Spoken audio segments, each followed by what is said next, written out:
আপনাদের সঙ্গে রাজনীতি করেছি, দীর্ঘ সময় আপনাদের সঙ্গে একত্রে থেকেছি। সব সময় আমি মনে করেছি আমার অভিভাবক, আমার পিতা তুল্য, আমার ভাই এবং আমার বন্ধু সকলে মিলে এই শীতলকুড়াবাসী।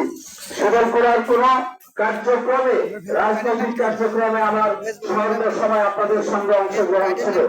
আমি মনে করি আজকে এই শীতলকুড়ায় জন্মগ্রহণ করে ঢাকা যেখানে পড়ালেখা করেছি, আজকে বাংলাদেশ সুপ্রিম কোর্টের একজন আইনজীবী হিসেবে সেখানে আমি প্র্যাকটিস করি এবং সেখানে আইনজীবী হিসেবে ভূমিকা রাখি।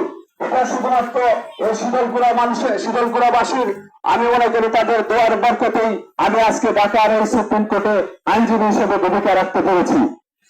বন্ধুরা আমার, একটি বিষয় না বললেই নয়, আজকে যে বিষয়টা লক্ষ্য করে যাচ্ছে, আমি যে বিষয়ে আব্দুর রাজ্জাক যখন এই শরীয়তপুর 3 আসন সহ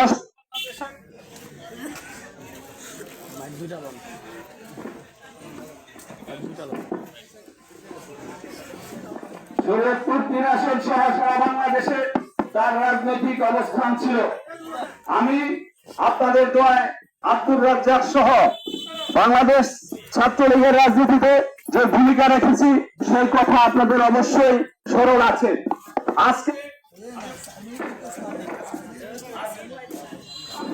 আজকে আমি সেই রাজনীতির অবস্থান থেকে আজকে যে অবস্থানে এসেছি, এটা আমার কোন নিজের ইচ্ছার ফসল নয়।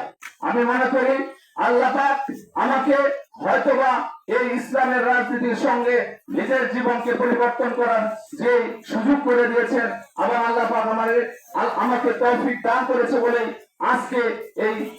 আজকে নিজের জীবনকে ইসলামের সাথে সাজানোর জন্য, পাশাপাশি নিজের সহ সমাজ এবং রাষ্ট্রকে পরিবর্তন করে ইসলামিক চিন্তা ভাবনায় চলার জন্য হয়তোবা পরিবর্তিত হয়েছি।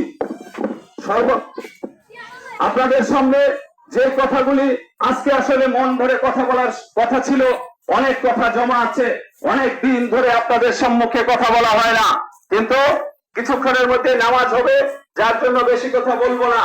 আমি মনে করি যে আমি আপনাদের সন্তান, আমরা সর্বসময় শীতলকুড়ার মানুষ এই তাদের সন্তানকে প্রাধান্য দিয়েছে। সব